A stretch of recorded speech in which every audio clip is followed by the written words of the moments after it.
I'm Nuthan Prasanna. I'm 27 years old. I come from a family of freedom fighter. My grandfather was a freedom fighter. This is my country. This is all of our country. So we should be ready for all sorts of consequences. The 4 levels of diplomacy, the Chatushtaya, Sama, Dana, Bheda, Danda. We have to have capability in all fronts. So definitely India has a potential to become a superpower. A friend of mine quoted that peace is not the absence of war, but it's the presence of justice. The 4 levels of diplomacy, the Chatushtaya, Sama, Dana, Bheda, Danda. We have to have capability in all fronts. Now, when we talk about warfare, previously it used to be land warfare, maritime warfare from past 100 years, electromagnetic warfare, and from the advent of computers, cyber warfare. We have information warfare. We have financial warfare. People are oblivious to this fact, but everybody is at war in one way or the other. Either they are the participants or the victims, knowingly or unknowingly.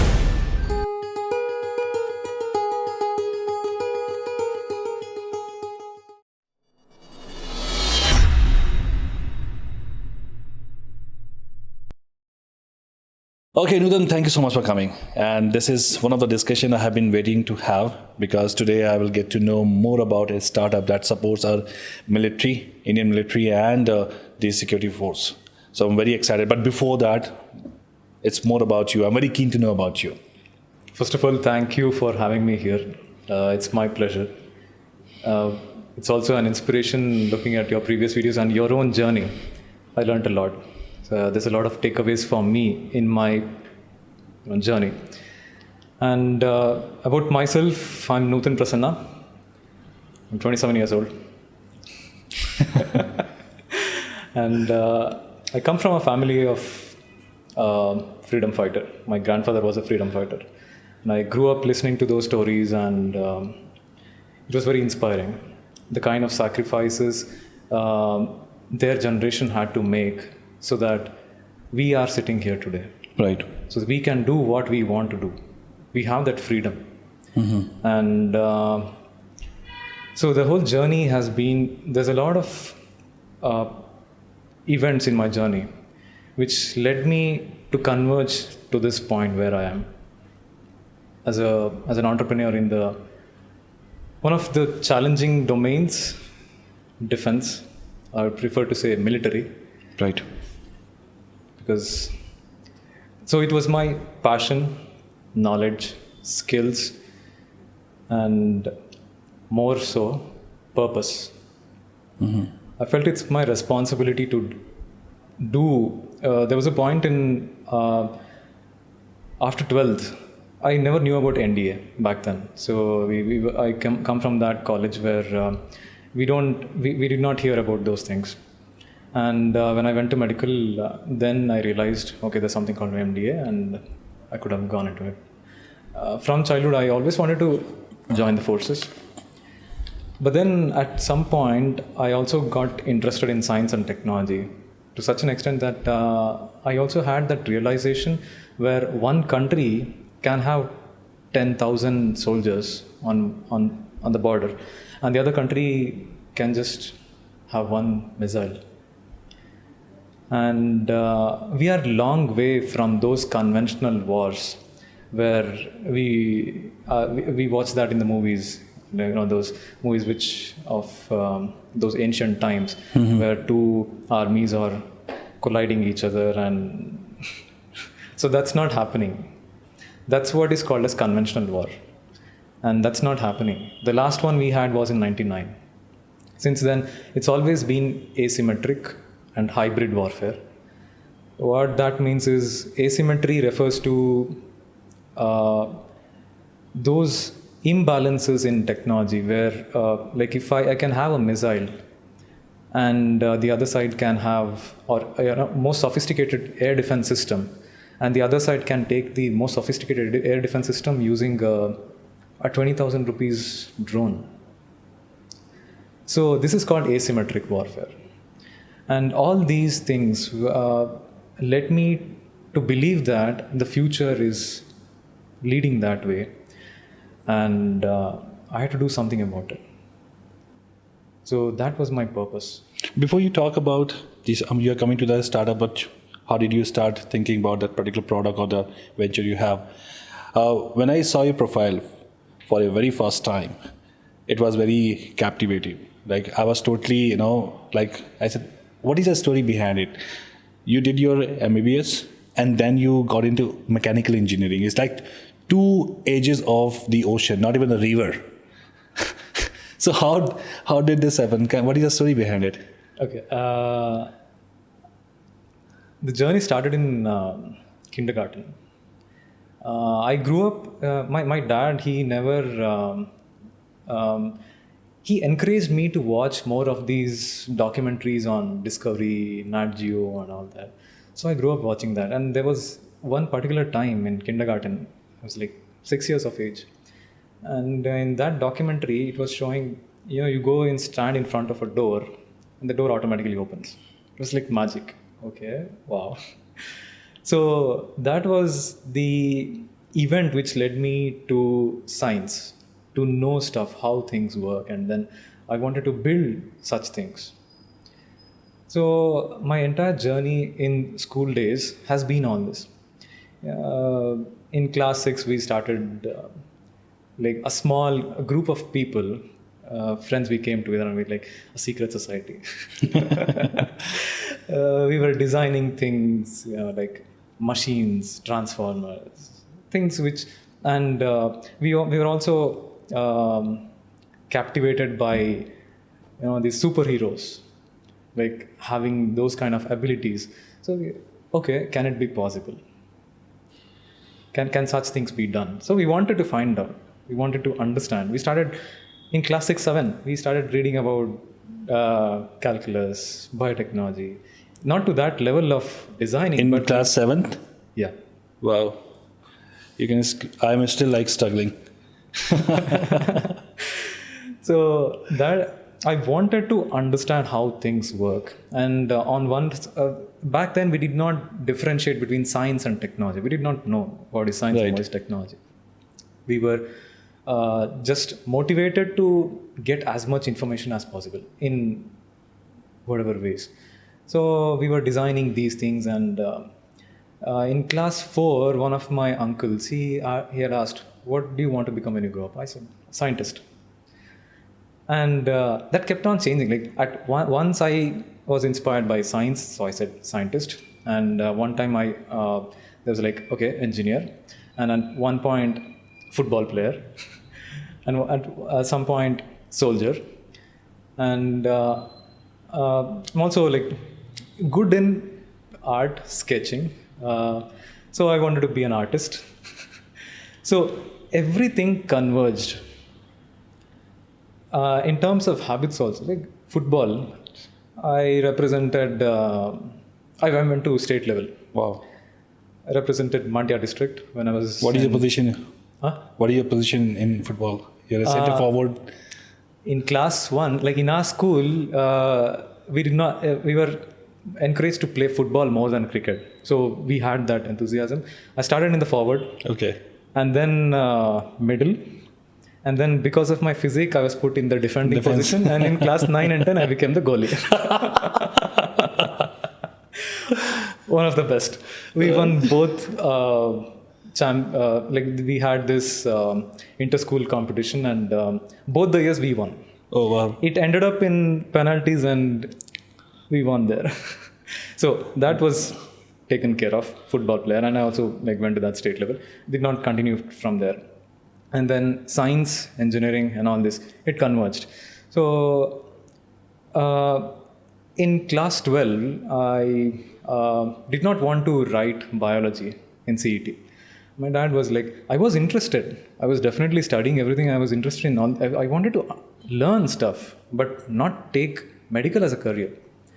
But then my dad is a medical representative, and he used to interact with doctors and all that. So he took me to all those doctor friends he has, and he convinced me in such a way that okay, medical is good, and then there is also scope for research.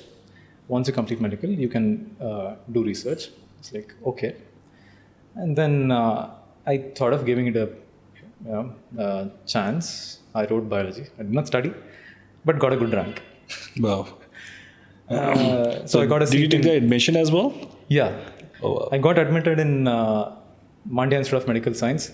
That's like top 3 in Karnataka. Started studying. I had no hesitation. Like till then, I had not even seen a dead body. And then in my first day of medical, they made me stand, the entire batch. They made us stand in front of a cadaver and to take all that in.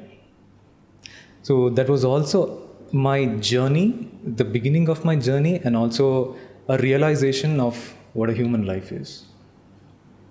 Because I was seeing a dead body. person for the first time, a person with half eyes open. Then it took some time, and then I got courage. They asked to touch the body, and everyone had that kind of a little hesitation of. I was like, okay, I'll be the first one to touch, and I was also the first one in the batch to dissect the chest region. So after all this, like at one point, I realized somewhere in half of the year, I realized after interacting with all the seniors that the whole of MBBS it's more of practice. You learn stuff, and in first year we had books like if you keep it from the ground, it comes to this level. Just 3 subjects, but the books are so much. We had to memorize so much. I'm not that kind of person. I'm more of creative person. I wanted creativity to invent stuff. I realized that, and then I took a call. I was in that dilemma. Okay, what should I do? If I need to go to research, then I'll have to wait for another 10 years. Because that's the scope for research, and for anyone who goes into medical field. I was like, okay, like, then what about all those dreams that I had? Like, I'll have to wait for 10 years. And then another event happened in my life.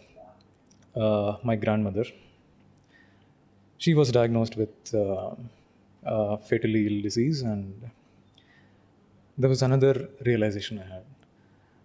Even we see that a lot. Like when doctors treat, they say it's not in our hands to save someone.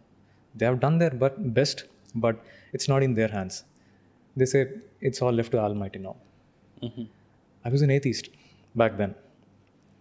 I was like, okay. And then I realized, okay, no matter how much we try, if a person is meant to die, they will die. I was like, but before that, in whatever ways I can give back to the society, add value to the society, I realized, okay, it can only happen through engineering. So, if we can enrich lives in terms of their essentials, needs, and all those things. So I decided, okay, I'm quitting. So how did you convince yourself? Of course, you convince yourself because of these certain things, but how did you convince your parents about it? I'm really fortunate to have such parents who they still have that a little kind of dissatisfaction, or but then I realized, okay, I have to achieve. I don't have that kind of time, so I have to do something quick. Mm-hmm. I convinced them, and they were like, okay, do what you want. So I had to write CET once again, then got into engineering. Studied in Vidyavardhaka College of Engineering, mechanical. I took up mechanical because I'm more of like a visual person. Mm-hmm. So as soon as I joined engineering, I met a family friend, Rohan, and he was working on this satellite engine. He was doing aeronautical engineering in Coimbatore. He had come to his relative's place, and he also happens to be dad's friend's son. So I met him, and I was inspired. I was motivated. Okay, he's doing something in engineering while studying. I want to, learn and contribute in how much of a way possible. So, and that was one thing. And in college, there was a startup called, okay, I forgot the name, but final year students were running that startup. It was based on 3D printing. It was something new back then, 2013. It was totally new, 3D printing. We can print stuff. Right. It was new. I wanted to learn about the technology and also this new thing called entrepreneurship. Mm-hmm. So I started interacting with them. I learned about entrepreneurship, and his name was Nikhil. I learned a lot from him, and I was also motivated. He opened up this. Because of him, I learned about entrepreneurship and what we can do as entrepreneurs in the society. And taking that knowledge from him, I approached Rohan and I said, okay, let's do something. He was working on, he and his team, they were working on satellite engines. So I was like, okay, why don't we have a startup? So it just happened in a flip. It's like, okay. Previously his plans was to do this project and become a professor, okay. Get into the academics field. They go, why? We can add value to the society. We can commercialize it, and so we started. So Militaries. that was a first startup. Yeah. You have, okay. So if we talk about the current startup which you have here, where you are absolutely involved into the military side of the business, right? And so how did you get this? What is the story behind of this innovation of this startup? Because I believe one thing I can tell you, as we discuss off record as well, entrepreneurship is not about a businessman. Yeah. We always try to find a problem and then build a solution on that. That's so true. What happened with you? As I mentioned, from childhood I was motivated from my grandfather, and also was inspired by these superhero movies and stuff. So wanted to realize that it can only happen through the government and soldiers, and national security is of utmost importance. People are oblivious to. So I happened to meet one retired colonel back then, and he was from MI, and he guided us. He told us, we did not have, I wanted to build weapon systems back from class 7. We were sketching stuff and doing all that. That was with no purpose. We had no operational insight from the military side. So even when I started studying in first year of engineering, I was going to professors and showing these sketches and discussing how to build a prototype and all that. And there was also an incident when parents meeting was called, and the professor was sitting there, 3 to 4 professors from different departments, and they were like, they told this to my mom, why is he even studying engineering? Why? Because in their perspective, I was ahead Of that engineering. Yeah, because course. I was discussing about things which, in academics, they don't go to to that level of value addition to the society and all that. And the kind of the skills required for academics, engineering is different from product development on the industry side. So they were like, it's no use. So, but still, I wanted to have a degree. I said, no, I'll finish this. And I still remember in first class, the dean, he's the dean now. Back then, he was the HOD, head of department for mechanical engineering. When we have these introductory sessions of who we are, what we want to do and everything, I still remember I was sitting in the last bench. I have always been a last bencher. And I told I wanted to become a weapon designer. Some of them stupefied, some of them were excited, some of them were like, okay. What is he saying? What does that even mean? So it was from then. And coincidentally, we happened to meet this colonel. he guided us. He gave us operational insights of what's happening and how crucial is national security. And when we realized this a theory called theory of human motivation by Dr. Maslow, which talks about different levels of essentials for human life. And the first is survival needs: air, water, food, and all that. And then comes the societal and the security needs, the social structure, social well being, and homeland security, border security, justice system, all these comes under that. And then comes infrastructure, energy, communication, transportation, and all that. And then comes the esteem. And then comes the esteem part, which is about entrepreneurship, business, skills development, HR, human resource development, and all that. And then at the last is the fulfillment: entertainment, tourism, sports, adventure, all those stuff, luxury. So when we looked at the what's happening in the society, previously there were times when if people did not have food, even if you gave them money, they did not want money, they wanted food. But right now the situation has been such that even if they don't have food, all they require is a phone. They just keep playing games, and that's the kind of environment that we are looking at right now. So it's all messed up little. We realized, okay, there are value additions in different aspects. So we should, even before my goal was to do something for the military, design weapons. But then with this colonel who gave us real insights of what's really happening, it just made us, it just concretized the idea of, okay, we should do it for the nation. And so he put us through to teams in the special forces. We went there, observed, analyzed, identified the problem statements, and then we came up with this solution. And in terms of business philosophy, we believe in you can have a number of technologies, but if it does not have any operational value to the end user or the customer, it's of no use. So we take this holistic approach. We don't focus on the technology, unlike most of the startups these days.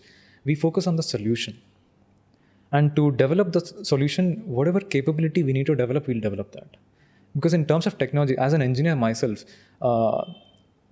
even if I did mechanical engineering, but over time, we also, when we started working on, I learned about electronics, electrical, computer science, and many, many other stuff.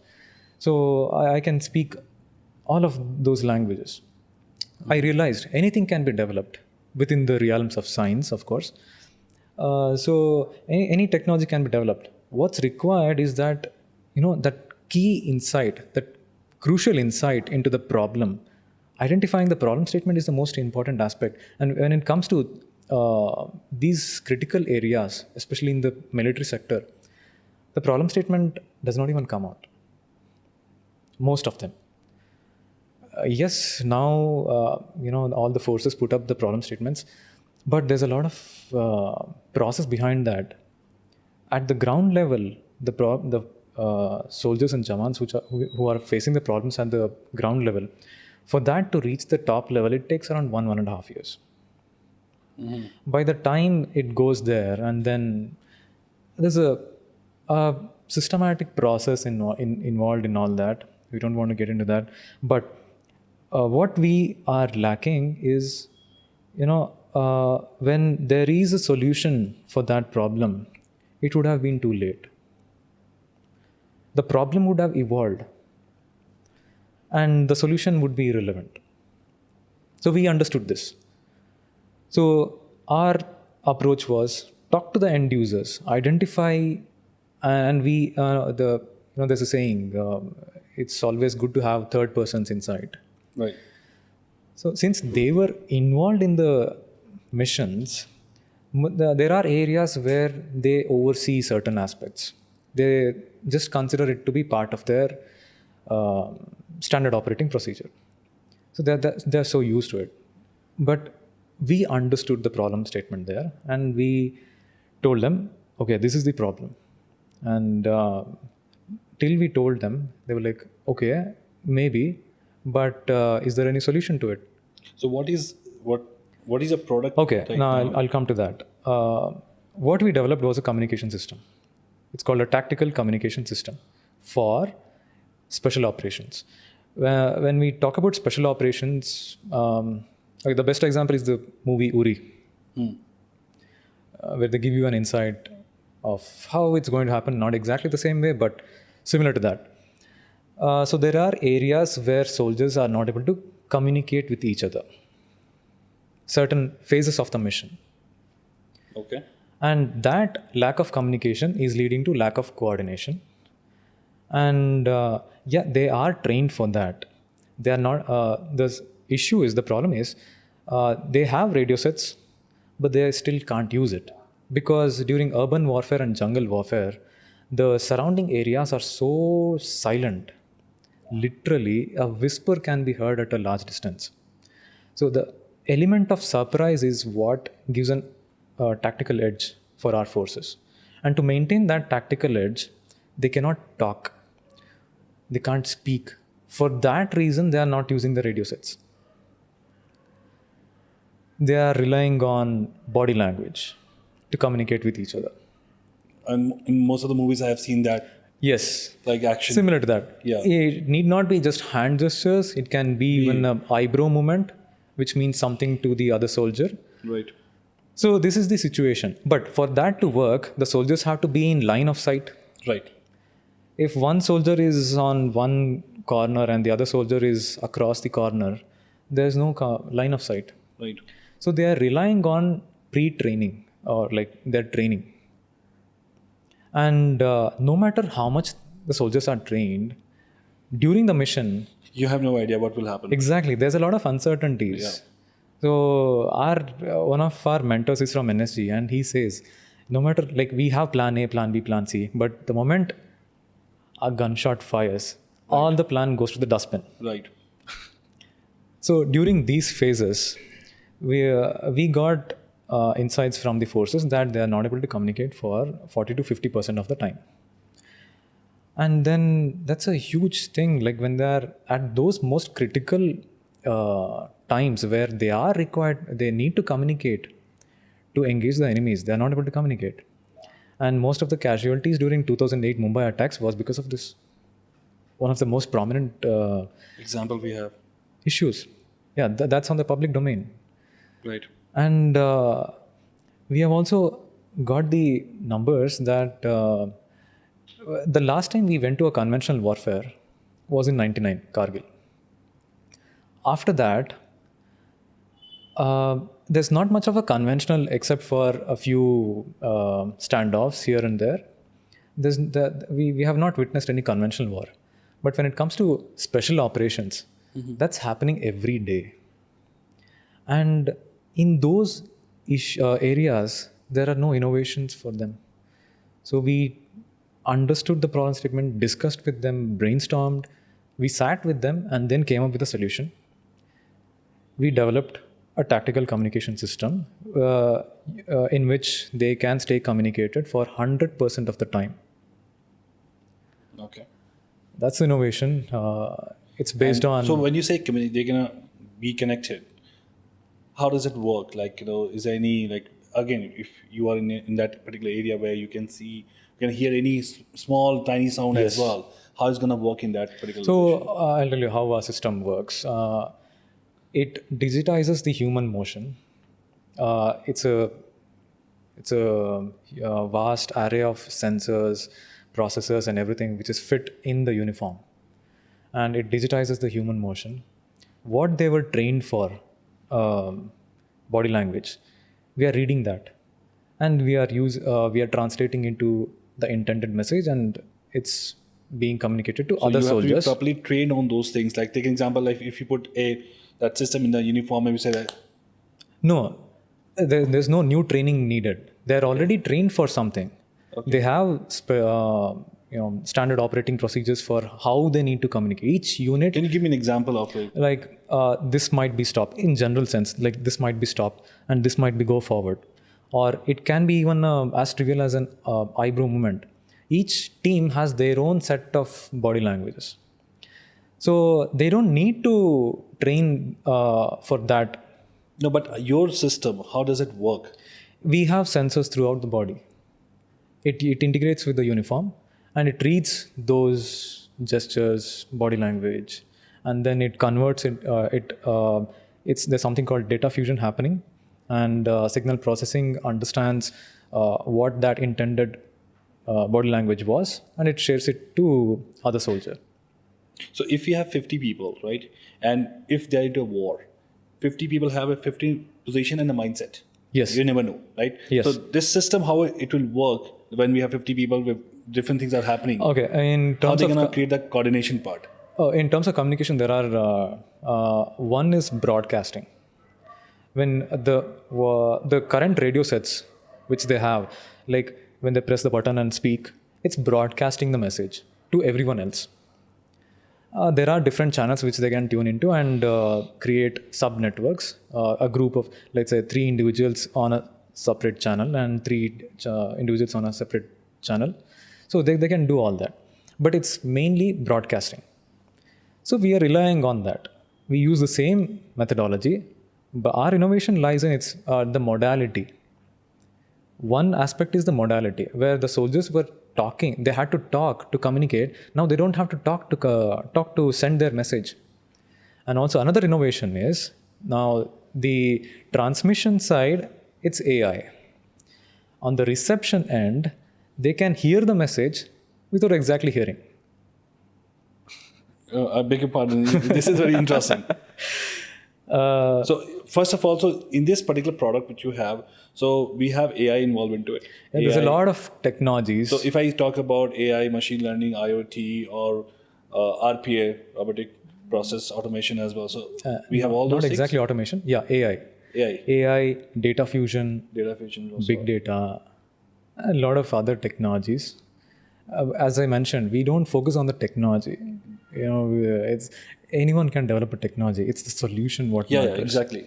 So there are a lot of underlying technologies: data fusion, digital signal processing, artificial intelligence, and one crucial aspect is the neuroscience, where we are creating a neural link through the somatosensory part, and soldiers will be able to get the message without actually hearing them. So this is one of the crucial aspects. Now, I'll give another scenario, like what's happening. Let's go to the mindset of the soldier. When they are approaching the enemy territory, their brain is required to process many things. One is situational awareness. They need to be aware of what is around them, what is where around them in a spatial manner.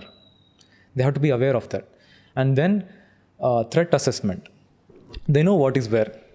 Now they need to, based on their experience and imagination, they need to assess where the threat could be. Okay, there's a bush. Example, there's a bush. What if there's an enemy behind? Or what if there's a tripwire? So this is threat assessment. It's a combination of their experience and imagination. So that's threat evaluation. And then choice. They have to make a choice. Okay, if that happens, what is my set of actions? What is the contingency for, like, if something happens, what are we supposed to do? So they should have contingencies. And all these processes, especially for the situational awareness part, the information is primarily going through eyes and ears. Their eyes have to be open, they need to be looking around, and their ears, when we talk about the physics part, like their eyes, it's limited. Like they have like 170 degree vision, but it's limited.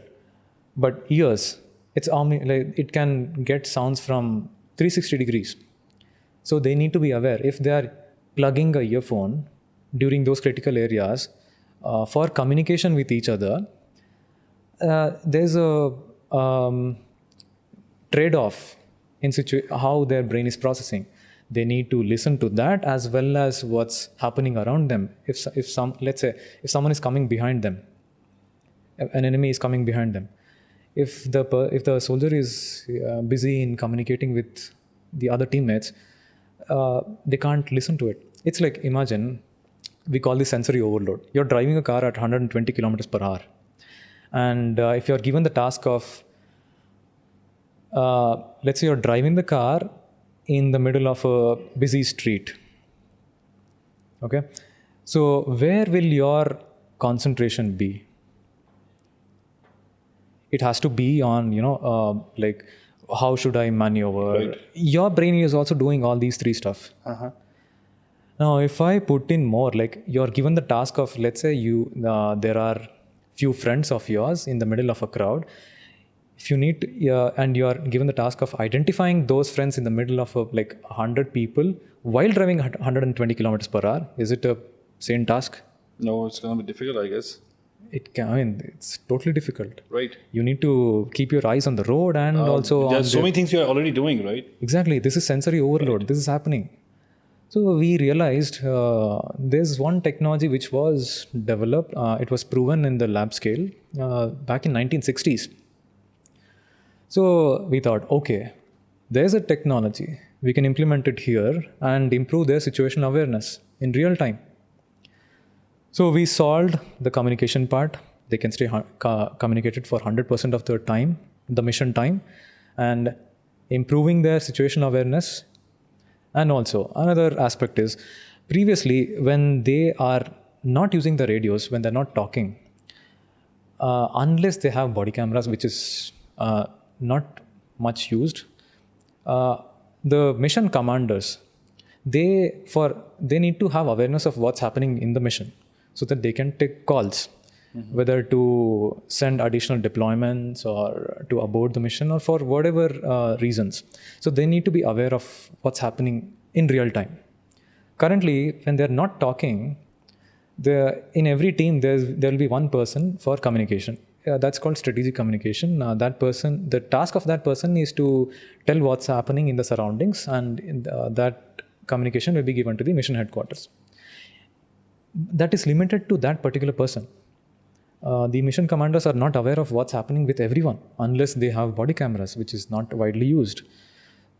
And here, what we did was, we have this array of sensors, we know everything, and our system is taking in all that data. We also relay that in real time. The mission commanders, it's increasing the decision-making capabilities for mission commanders in real time. These are the capabilities which was not widely available before, especially this part.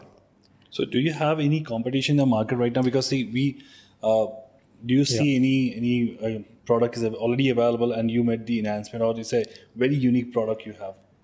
What we created was a totally new product, and we created a new market segment.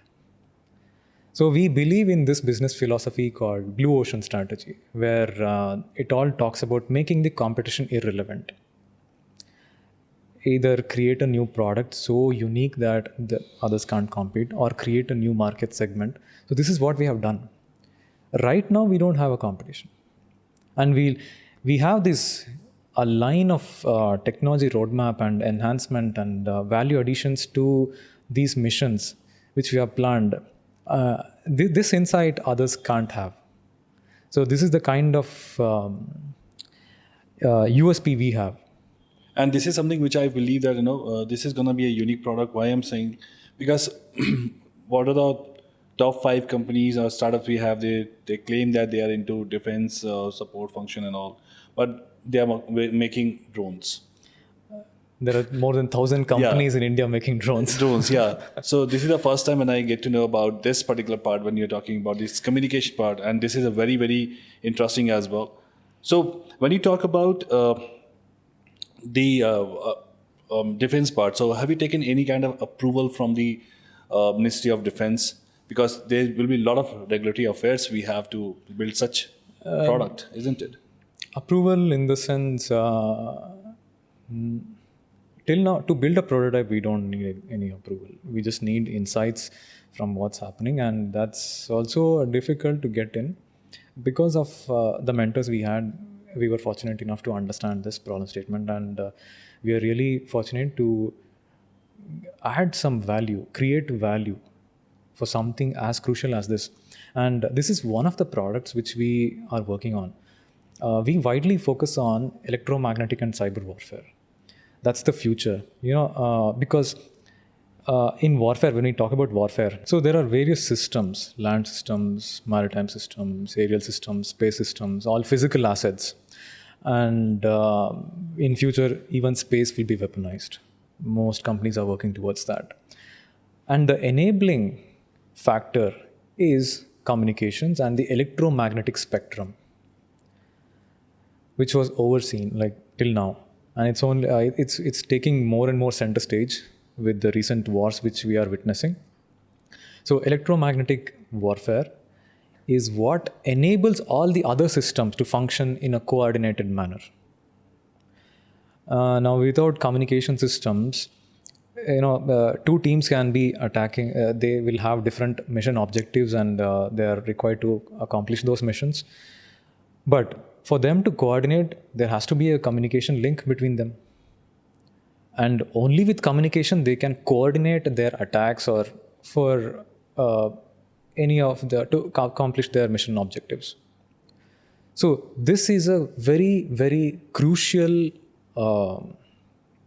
area. This enables everything else. Only with communication, when we talk about communication, it's actually information management, decision management, and execution management. For the soldier, for the higher ups, they need to be aware of what's happening in real time. Only then they can take critical decisions, and these are called decision support systems. For that to be enabled, communication and electronic systems is what makes it happen. So our focus in Dvizira, it's not just about one particular product that we have, but we focus on the entire spectrum of electromagnetic warfare. This is to begin with. We also have other product lineups. We are working on different projects. So can we talk about your company? Like, what is the name of that? I'm sorry, I don't want Dvizira. Dvizira. How do you? Dvizira. Dvizira. Dvizira. Okay, I'm so sorry. My apology for that. Dvizira. Okay. So how did you get this name? Like, what is the idea behind it? The term, it's from Sanskrita. It means biceps. And according to Vedas, biceps arms represent a Kshatriya. Okay. So we want to represent Kshatriya, our warriors. Uh-huh.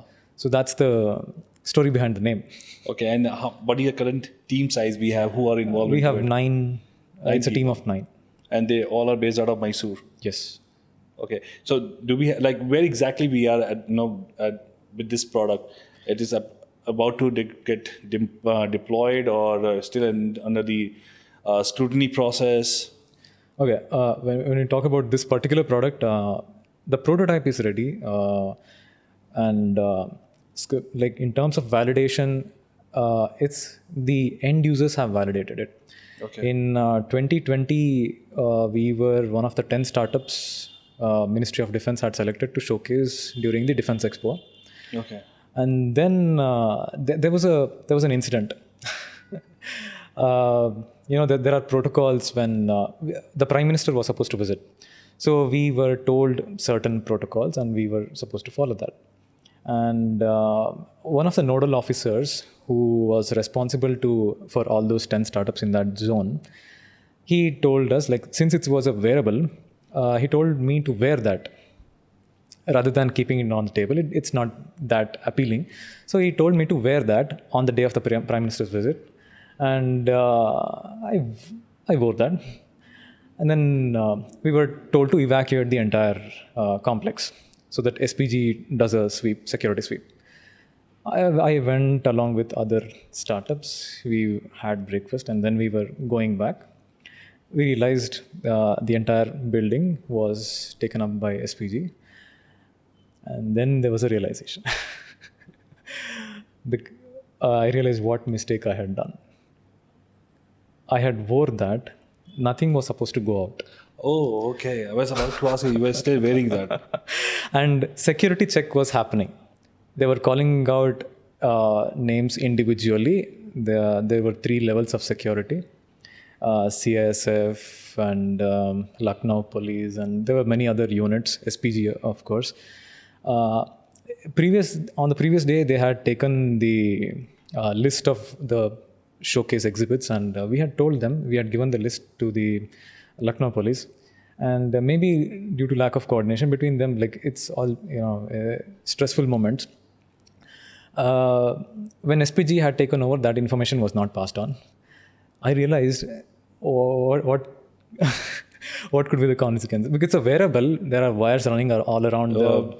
Like it's a different mindset altogether. T-shirt. Yeah. Before even they called my name, I went to them and I told, this thing happened. It's a wearable. It's a new technology. You would not have seen it before, and you could have guessed their response. Everybody freaked out. I can imagine. The line was stopped for 45 minutes. And they were checking out, like, what's going on. Yeah. There was another issue. They were not able to understand, like, people, my Hindi is a little bad and their English was bad. I was trying to explain it to them, but of course we can't translate the technical terminologies in Hindi. So I was trying as much as possible. And then finally they were like, get the dog squad, and all that happened. They surrounded me. It is like a lifetime experience, I must say. It's a lifetime experience. Right. So in that moment, after they got other instruments to validate what it was, I was like, just get me tools, I'll open and show. They're like, no, you please wait.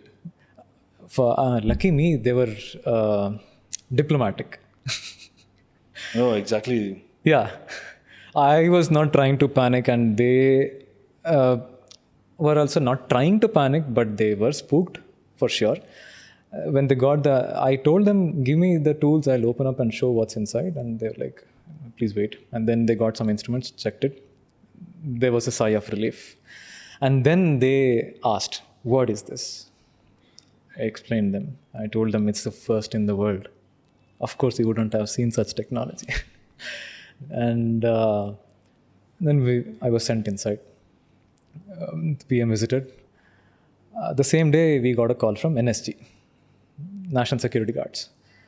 They told they are inviting us for an NSG international seminar and want us to demonstrate this technology and understand how it's going to happen. So soon after Defense Expo, we went to NSG headquarters in Haryana. Mm-hmm. They took us part of the panel discussion to understand the trends in terrorism and how to counter it using technology. So we were part of that. So they understood the importance of the technology. And this was in 2020. The policies was not, it was still on papers. So yes, it's a difficult industry to crack. They asked, like, okay, if we place this order now, can you deliver it in 6 months? It's a prototype. It doesn't work that way. Prototype to product, it has its own life cycle. Of course. We have to, the functionality is there, but to ruggedize it, to meet up to their standards of the kind of environments they go in and everything for that, we told it's going to take some time. But they were of the mindset that till now, like when it comes to all these critical technologies, the mindset still prevails that companies in India get the technology from foreign partnerships, and then we just manufacture it here. So did you get the funding from Indian government? No, we bootstrapped this. Oh, really? Yeah. Wow. Because there was no scheme to... No, but right now you are moving forward, right? You are just going for this delivery part. So you need funding, right? Definitely we need. That's why, after that, we won 2 projects under IDEX program. IDEX is one of the initiative of Ministry of Defense. And they, at least in 2020, they put us on NCNC. That means no cost, no commitment. You develop the product, come to us, and then there's no commitment as well. That they will buy it? Yeah. Okay.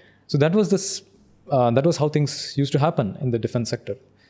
At least now they are like partially giving the grants, and we see a positive change in policies in just 2 years. Since you're talking about the policy, if you see the year 1999, Indian government has taken a lot of initiatives like Make in India, right?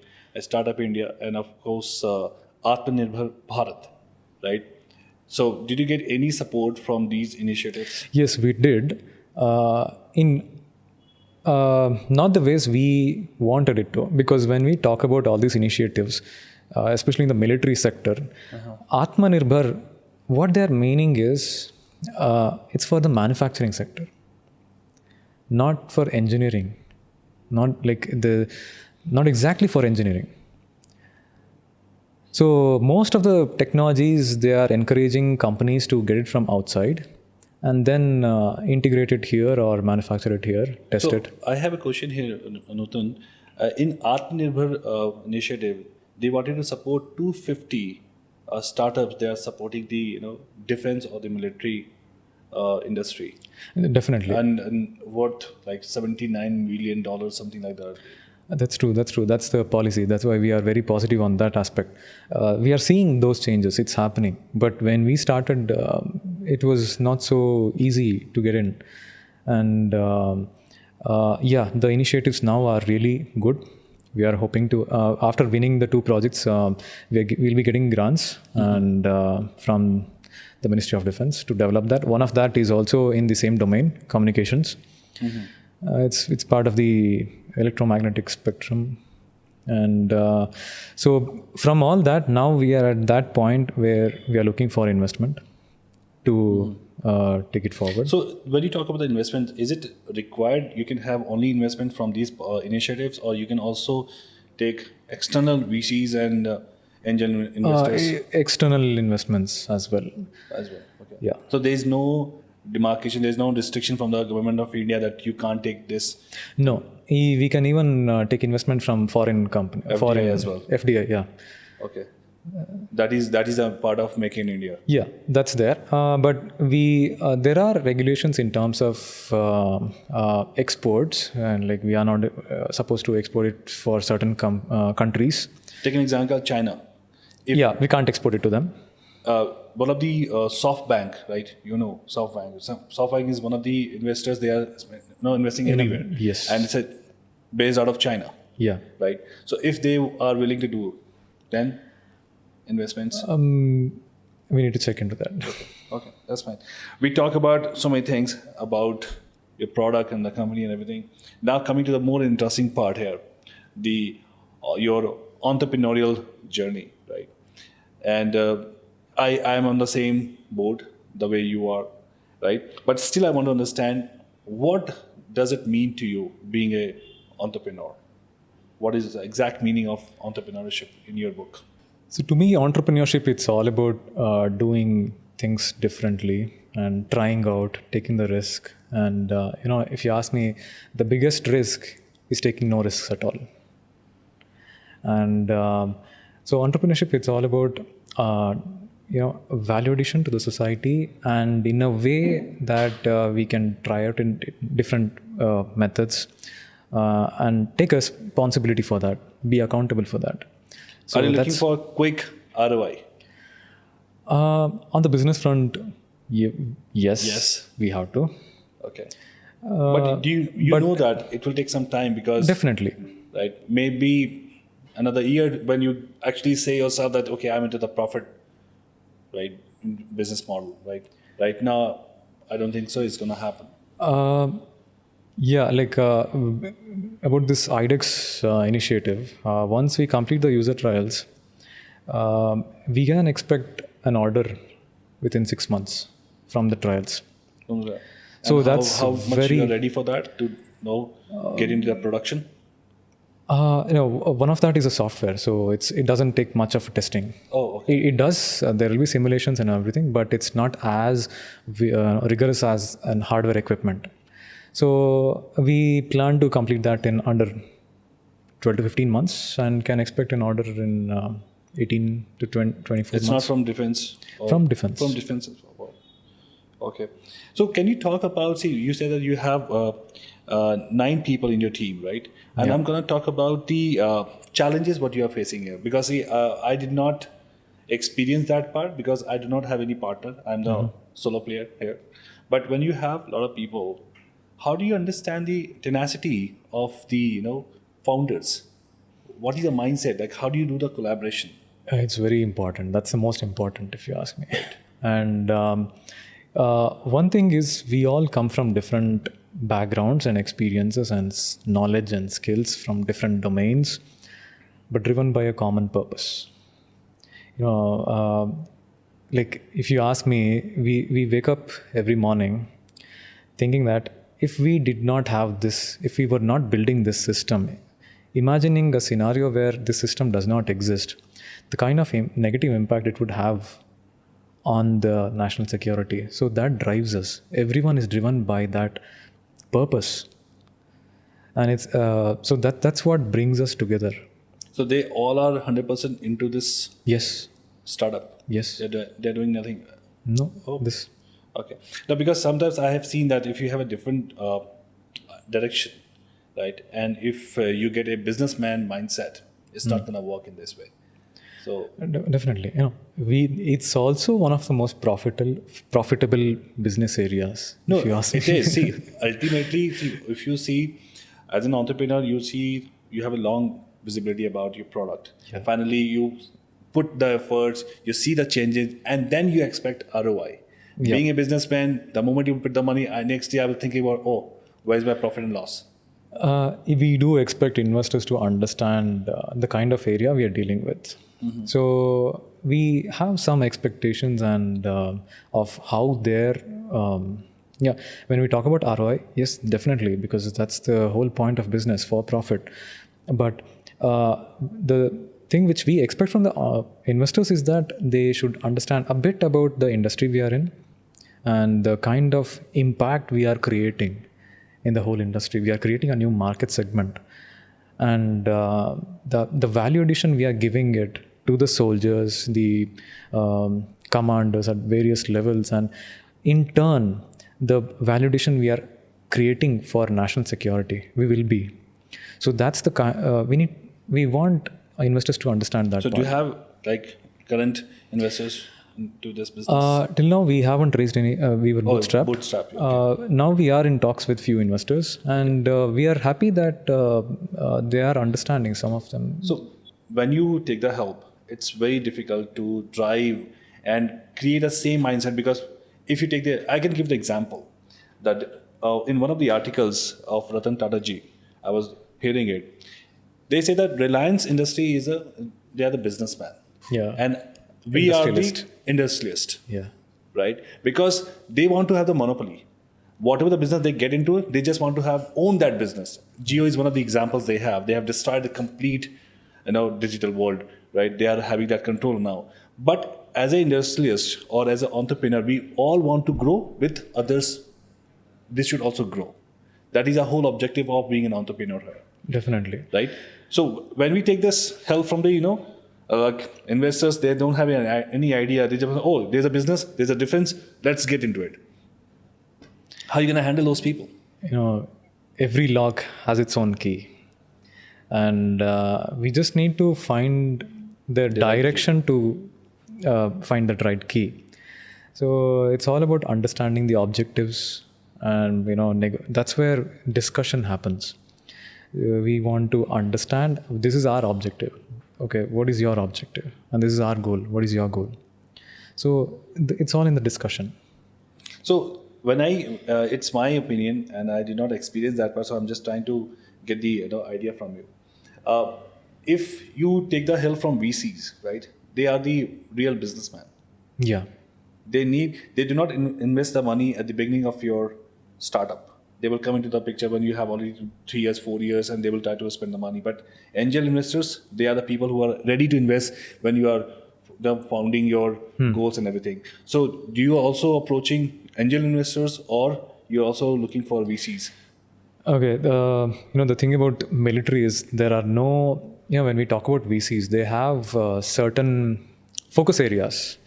Like let's say now the most in their perspective, the most promising sectors are these fintech and other Healthcare areas. for that Healthcare, part. yes. Yeah. So some VCs are very focused because even they have to keep their shareholders and their limited partners. They have to give confidence, so they have focus. We understand that part. But right now, there are no VCs in India which is focusing on the defense sector, military sector. So that's one of the challenges any military startup is facing, because the government also expects us to become a sustainable business, and only then we will be able to deliver the solutions which we promise. So let me just take you to the Shark Tank episode here.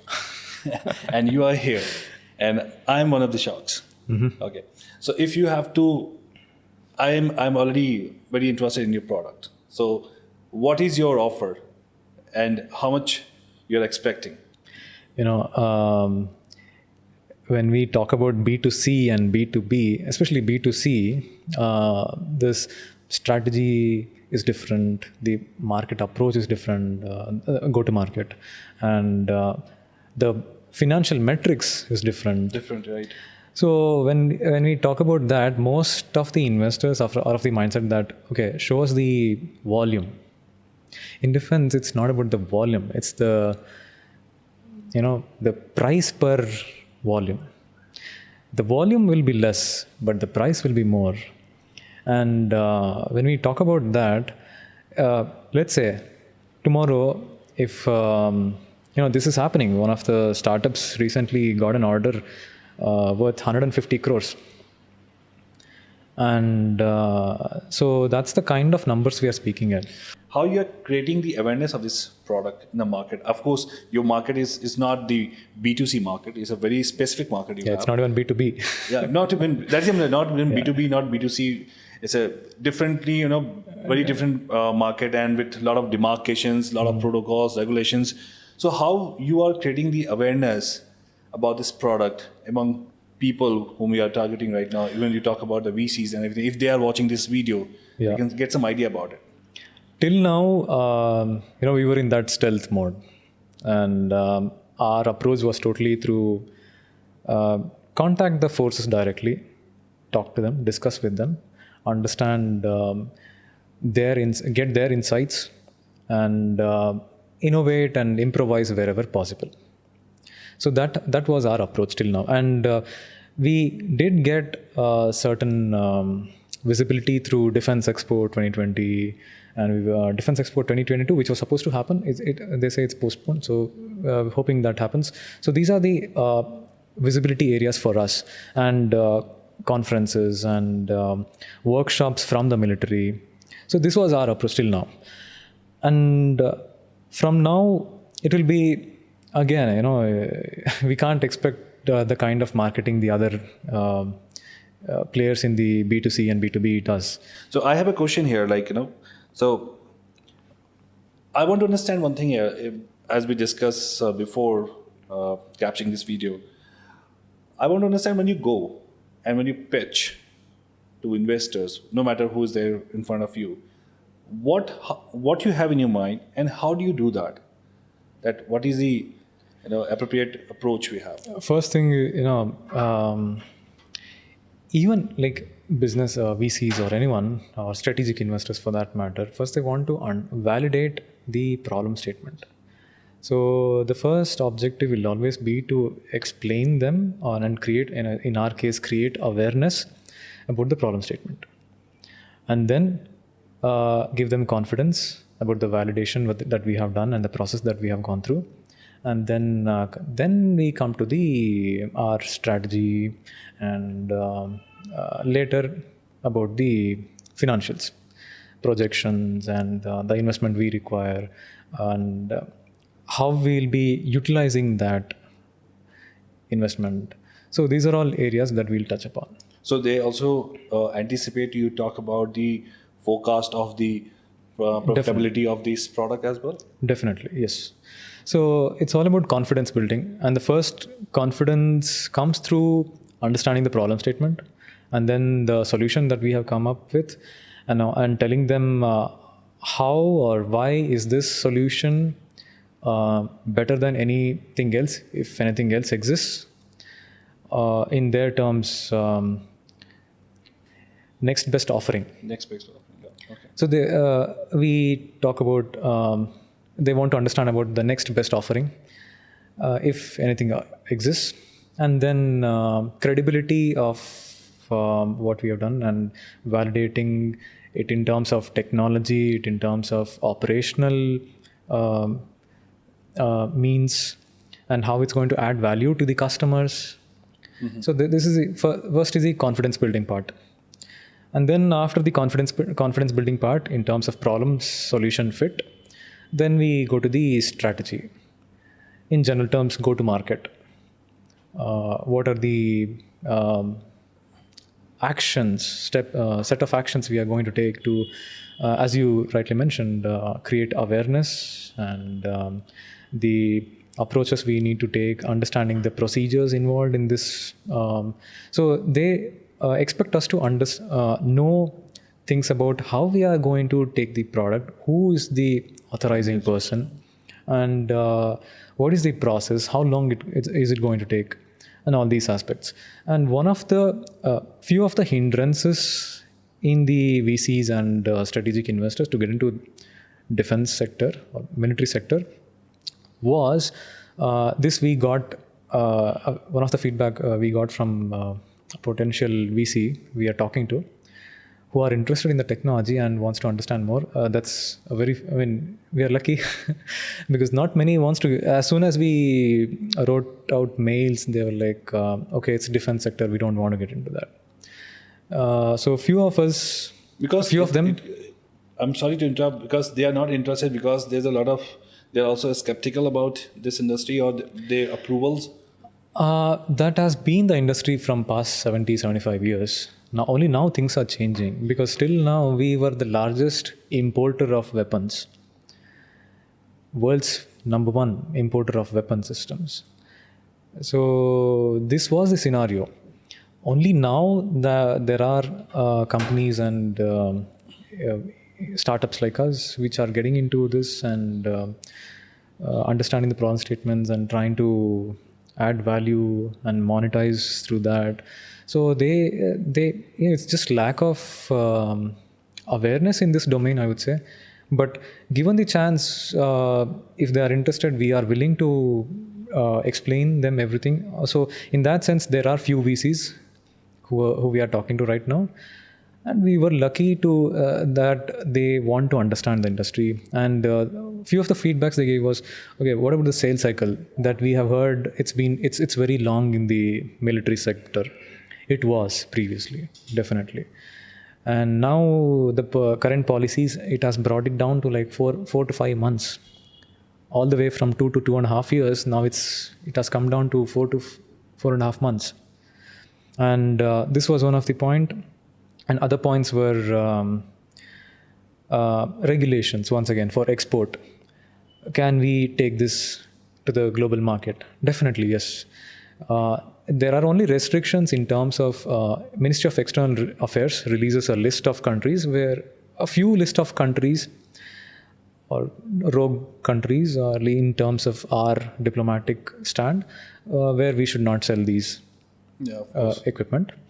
So except that, the maybe 5 to 10% of the countries, if it's out of the domain, we have a bigger chunk to access.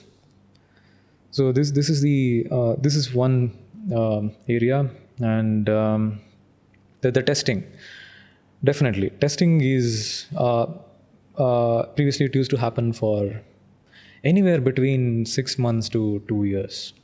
There were summer trials, winter trials in all terrains, and multiple iterations of that. It used to happen, yes. Now they have changed the strategy. If it's software, there's not much testing involved. Simulation, they will run simulations, and you do user trials in that sense. For software, it has come down, and for hardware also it has come down. So the we see positive impacts when it comes to policies, and these were the hindrances for any VC or companies to get into the defense. Now that the the government is doing its part in trying to deregulate most of these issues, become more transparent in terms of acquisition process and all that, now few VCs are getting interested. Fair enough. So we are almost about to finish. Anything you have in your mind which you want to address, you want to talk about it? One of the things which we believe in, Dvizira, is that is also the motto of the Supreme Court of India. Yato dharmasya tato jaya. Only where there is dharma, when I mean dharma, it's not about religion. Dharma is a duty, and everyone has their own duty. Only where there is proper dharma, there can exist truth, justice, and victory. So this was the point which we believe, and in terms of economy, Bharat is growing rapidly. Just recently, we saw the numbers, the GDP growth. It's at 8.7%. Much like the entire the global GDP has come down, but Bharat's GDP has gone up from minus 6.6% last year to 8.7% this year, whereas the global average has gone down. So as a country, we are evolving rapidly, exponentially. We are growing, and whenever there is this rapid growth in terms of economy, it rattles other countries. The dynamics of geopolitical power, after World War II, it was a bipolar world. There were two powers, USA and USSR. And after the Cold War, there was only one claimed superpower, USA. And then we saw the emerge of multipolar world in the 90s and 2000s. Now what we are witnessing is a hybrid or heteropolar world. What hetero means is that entities, non-state entities, which does not care about the border, multinational corporations, religious bodies, terrorist groups, all these entities which don't have borders. So they are cross-cutting. So when this is the scenario, with the evolving geopolitical needs and desires for power, this is going to change a lot of things. Before our independence, I would like to quote Veer Savarkar, who was a prominent, who today the strategy which we follow in military and homeland security is also, he was also a major contributor. And he said, there are no permanent friends or allies or enemies in the global order. There are only permanent interests. So every country has their own interests. And given this growth and shift in power, we can see a lot of, when a country grows, this happens individually also. When someone is growing, there will always be people who try to help the person, and there will also be other set of people who try to drag you down. Right. Now, as a country, we will witness that. What we are witnessing a lot of proxy wars. State-sponsored proxy wars. Foreign state-sponsored. When we mean state, countries which are bordering us. So all the attacks that's happening in some of the regions within the country is all because of that. And it's all economic, it's driven by economy. So as we grow even more and more, the threat also increases as a country. And because of all these reasons, now Bharat, this is my country. This is all of our country. So we should be ready for all sorts of consequences. Now, when we talk about warfare, previously it used to be land warfare, maritime warfare. From recent times, when we mean recent, like from past 100 years, electromagnetic warfare, and from the advent of computers, cyber warfare. And now people are oblivious to this fact, but everybody is at war in one way or the other. Either they are the participants or the victims, knowingly or unknowingly. We have information warfare. We have financial warfare. Now, our northeast bordering country, it's clearly visible what they did with Sri Lanka, what they are doing with African countries. We should be fortunate and thanking this government and the previous governments to ensure that we don't go into that kind of economic crisis. But that's not going to be enough. We need to be ready. We have to be prepared as a country. We need to have very far. I also believe that, I will not take that name of the neighbor country, but also I can see that FDI and a lot of things are coming, and they are slowly and gradually they are capturing that part as well. If that happens, then we're not going to be too far to get affected by this. There are attempts, this is one of the strategies in financial warfare, where a country tries to get into the backbone of the other country and creating huge valuations and then suddenly dropping it. Now, in the meanwhile, who's the loser? It's the shareholders, it's the common people, it's you and me, it's the people watching this video. All of us will be directly or indirectly affected. So the warfare is evolving, and we need to develop capabilities on all fronts. All fronts. We have one of the best capabilities, but that's not sufficient. We need to march forward with even more sophisticated and futuristic solutions. So that drives Dvizira. Okay. So Nuthan, would you agree with me, since we're talking about different aspects of this war, right? I also believe that somehow our youth is also into such kind of war. I can tell you why do I feel so, because if you see, these Chinese apps are coming to the picture, where youth is getting involved into it, like watching this Pubg and then TikTok and whatever things that they're doing, right? Most of the times they are spending their time on it. So somehow they are diverting from the main focus where they are heading to, right? So what do you think about this part? Do you agree with me? Definitely. It's a psychological warfare. Psychological warfare. Yeah. When I mean that, it's not about controlling people, hypnotizing them and all that. I don't want to get into that. But when we talk about these apps and all that, it's a distraction being created for the youth, because they know when they, all these apps and social media, some of them, those are all tools. A tool can be used for productive purpose as well as a destructive purpose. It depends on the user. But when certain apps and games, they are like recently, they are being designed to keep the user addicted.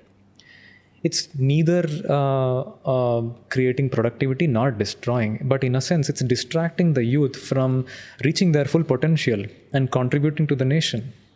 Right. So it's a distraction. It's part of a strategy, psychological warfare strategy, information warfare, creating fake news, and we discussed this. The first victim in war is always the truth. So there will always be sides trying to distract the other side by creating fake propagandas or distracting them or deceiving them. So these are all part of the warfare. So directly or indirectly, we are all being victims of that. Exactly. So we need to be conscious about every action we do. where we are spending our time. Is it being used for productive action? Is it going to be helpful for me individually, for my family, for my country? So we have to be conscious about all that. So that we can counter these strategies. Okay, fair enough. Any other points you have to discuss here? Because I'm ready to hit the rapid fire round with you. I would say, in this changing world dynamics, Bharat has to take the superpower status as quickly as possible. And it's only recently that I was interacting with a friend of mine who is trying for UPSC, an aspirant. And the friend was mentioning the very definition of a superpower is that the country should be able to intervene any conflict in anywhere in the world under a certain duration of time. So that is the very definition of a superpower. And we as a country, we are doing our best. The government is doing its best to increase its soft power. But why should India, Bharat, take the status of superpower? It's to, once again, quoting the motto of Supreme Court of Bharat, Yato dharmasya tato jaya. And only Bharat has the true capability to establish that dharma on the global scale. Not out of superiority, but as a responsibility, we have to do it. Only then there can be peace. A friend of mine quoted that peace is not the absence of war, but it's the presence of justice. So that's peace. And why should we, it could be counterproductive, like coming from a military startup, I'm talking about peace. That's the whole point, of even Sri Krishna in Bhagavad Gita. This is the point he mentions. The 4 levels of diplomacy, the Chatushtaya, Sama, Dana, Bheda, Danda. And we have to have capability in all fronts to maybe neutralize the enemy or do whatever it takes to establish that dharma. And that's the whole point. The whole conversation between Krishna and Arjuna took place on a battlefield, and Krishna was talking about peace. And to establish that peace, war was inevitable. And war will always be inevitable when people get into this mode of materialistic gain and the thirst for power driven by ajnana. Only Bharat has the capability as a country to eliminate that ajnana and establish the true sense of dharma, peace and harmony within the world. And for that, we should be prepared in all fronts. Even if you talk about the superpower part, of course, you're talking about from different angle altogether. But if you talk about me, India has the population, right, which is very young right now. Yeah. They are the average age we have is 28 years to 32 years old. That's folks we have. If you talk about Japan, people are getting old. If you talk about US, China, people are getting old. That's why China has changed the policy that we should not have one kid. Now they are saying, okay, get more kids, right? So definitely India has a potential to become a superpower from all different aspects, whether it's about technology or people. But my suggestion is, if youth does not understand that part right now, days are not very far when you will become old. That's true. So Nuthan, we discussed a lot of things, and we got the fair idea about what is the real situation in the war side. It's not only about the land war or a lot of the things, but we can see that there's a psychological war going on. There's a computer war is going on. Chemical war is going on. Yeah, but let's see how we can build the capability here to face all those things. But at the same time, I'm coming to your line of business, right? Where do you see yourself, when you talk about the success part, where exactly you are with this startup? We're close. How we define success is that, I keep telling this to my team. For us, the definition of success is when soldiers use our systems and they come back to the base of operations, everyone alive, completing all the mission objectives, and then they give a call and say, Mission accomplished. one of your system was one of the crucial elements in our mission, and we are all back alive. That, when they say that, that is our success. Right. It might not happen, but we'll get to know it in No, different at least methods. even if you can reduce the casualty, then it's good. We want to make it zero casualties. Right. So we'll do everything. This is the point of engineering, right? We keep iterating. We keep enhancing the capabilities of the system and building ancillary systems in supporting their areas of operations. So that's our success. That will be our success. Okay, fair enough. Okay, so now we are about to finish the conversation and I have something for you to rapid fire round. Okay, this is very interesting. Okay, so who has been your greatest inspiration? It would be wrong on my part if I take out just one name, because as entrepreneurs, this is one of the skill that we need to look into the best aspects of every person and try to imbibe that. So it would not do justice if I take out one name. Okay, so maybe your team, you can't take long sentence, just short things, okay, when you take your rapid fire. And what business related book has inspired you the most? Can I say two? Yeah, take two. Competitive Strategy by Michael Porter and Blue Ocean Strategy. Those two books. Okay. If you had a magic stick, which are the three things you would change in the world? Okay. Not three things, just one. Okay, take one. Not change, eliminate Ajnana. Okay. Ajnana is what leads to adharma or destructive thoughts and actions. Okay. So thank you so much, Nuthan. It is indeed a nice conversation with you, and I have seen the different aspect of the defense and the military and the security force we have here. As a layman, as a civilians, we just look at the things the way it is coming on a way, but you have given me a lot of insights and how you are adding value to the military force, and definitely I wish you all the very best for your Thank startup you. and hope you will do in your life. And I have a small gesture whenever we take a call.